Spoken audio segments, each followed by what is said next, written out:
அன்பு தமிழ் நெஞ்சங்களுக்கு ஆஸ்ட்ரோ தமிழ் மகளின் இனிய வணக்கங்கள். இன்றைய பதிவில் மீன ராசியில் பிறந்த நண்பர்களே, கொண்டவன் சரியாக அமைஞ்சிட்டா கூரை ஏறி கோழி பிடிக்கலாம்னு வாக்குப்பட்டு வந்தவ வகையாக அமைஞ்சிட்டா வானமேறி வைகுண்டமே போயிடலாம் அப்படின்னு கிராமப்புறங்களில் சொல்ல கேள்விப்பட்டிருப்போம். அப்போ வாழ்க்கை துணை அப்படின்றது, அதாவது உங்கள் கணவனோ மனைவியோ சரியாக அமைஞ்சிட்டா நமக்கு வாழ்க்கையில் சொர்க்கம் என்பது மண்ணில் இருக்கும்போதே கிடச்சிடுங்க. ஒரு மனிதனுக்கு துணையும் மனையும் சரியாக அமைஞ்சிட்டா நிம்மதி சந்தோஷம் நிச்சயம் இருக்குது.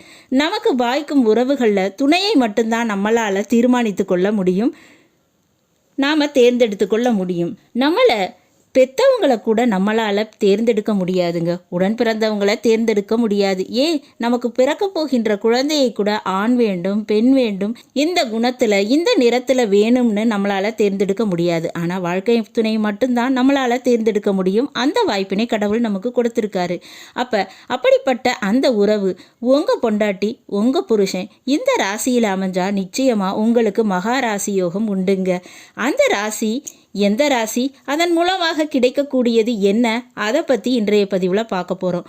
உங்களுடைய வாழ்க்கை துணை உங்களை புரிந்து கொண்டு சிறந்த காதல் அந்யோன்யத்தோட வாழ்க்கை நடத்துறதுக்கு என்ன பரிகாரம், என்ன வழிபாடு செய்யலாம், அதை பற்றியும் பார்த்துட போகிறோம்.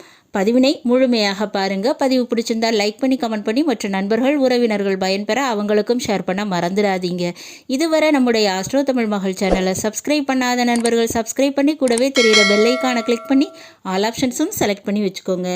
ஏற்கனவே மீன ராசியில் பிறந்த நண்பர்களுக்காக நம்முடைய சேனலில் புத்தாண்டு பலன்கள் 2025 ஆண்டு பலன்கள் பதிவு செஞ்சாச்சு. சனி பயிற்சி பலன்களும் பதிவு செஞ்சாச்சு. பதிவினை பார்க்காதவங்க கீழே டிஸ்கிரிப்ஷனில் லிங்க் கொடுத்துருக்கேன், போய் பார்த்து தெரிஞ்சுக்கோங்க. சேனலை விசிட் பண்ணியும் நீங்கள் இந்த பதிவுகளை பார்த்து தெரிஞ்சுக்கிடலாம்.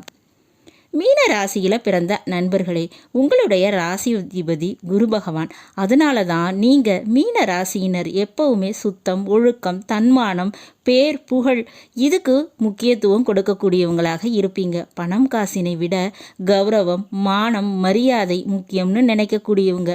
அப்படிப்பட்ட உங்களுக்கு கடக ராசியிலேயோ கடக லக்னத்திலேயோ பிறந்தவங்க வாழ்க்கை துணையாக, அதாவது உங்கள் கணவனாகவோ அல்லது மனைவியாகவோ அமைந்து விட்டால் எப்படி இருக்கும்?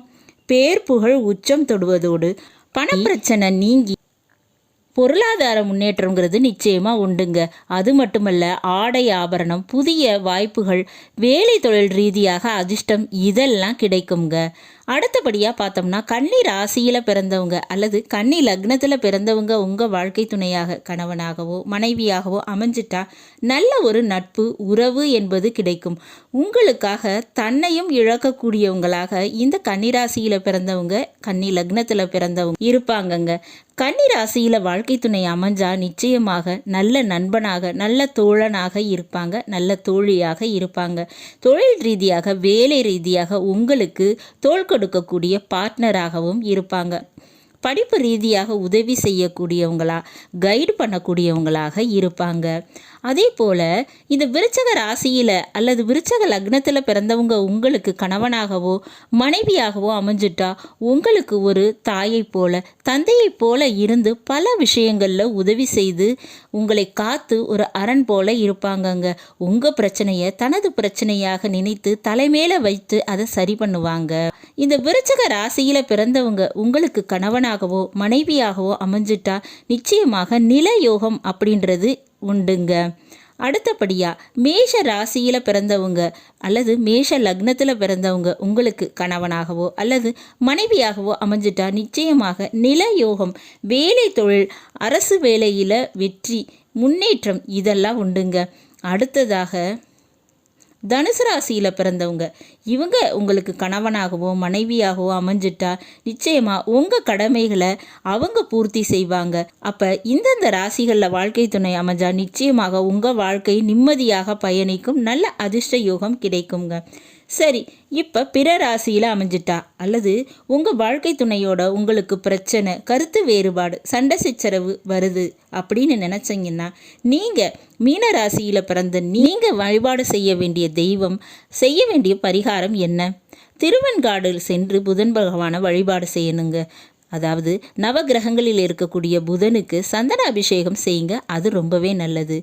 வாழ்க்கை துணை ரீதியாக பிரச்சனை இருந்துச்சுன்னா நீங்கள் உடல் ரீதியாக பித்தளை காப்பு மோதிரம் அணிகிறது ரொம்பவே நல்லதுங்க. உங்கள் படிக்கறையில் உங்கள் ஹாலில் நிறைய புத்தகங்களை வைத்திருங்க. புத்தகம் வாசிக்கிறது நல்ல ஒரு மாற்றத்தை ஏற்படுத்தி தருங்க. இந்த விஷயங்களை கடைபிடிச்சிங்கன்னா நிச்சயமாக உங்கள் வாழ்க்கை துணையோட நல்ல ஒரு காதல் அந்யோன்யம் நிச்சயமாக கிடைக்குங்க. நல்லது நண்பர்களே, இன்றைய பதிவு உங்களுக்கு பிடிச்சிருக்கும்னு நினைக்கிறேன். பிடிச்சிருந்தா லைக் பண்ணி கமெண்ட் பண்ணி மற்ற நண்பர்கள் உறவினர்கள் பயன்பெற அவங்களுக்கும் ஷேர் பண்ண மறந்துடாதீங்க. இதுவரை நம்முடைய ஆஸ்ட்ரோ தமிழ் மகள் சேனலை சப்ஸ்கிரைப் பண்ணாத நண்பர்கள் சப்ஸ்கிரைப் பண்ணி கூடவே தெரிகிற பெல் ஐகானை கிளிக் பண்ணி ஆல் ஆப்ஷன்ஸும் செலக்ட் பண்ணி வச்சுக்கோங்க. மீண்டும் ஒரு நல்ல வாய்ப்பினில் உங்கள் அனைவரையும் சந்திக்கிறேன். அதுவரை ஆஸ்ட்ரோ தமிழ் மகளின் அன்பு கலந்த வணக்கங்கள். நன்றி.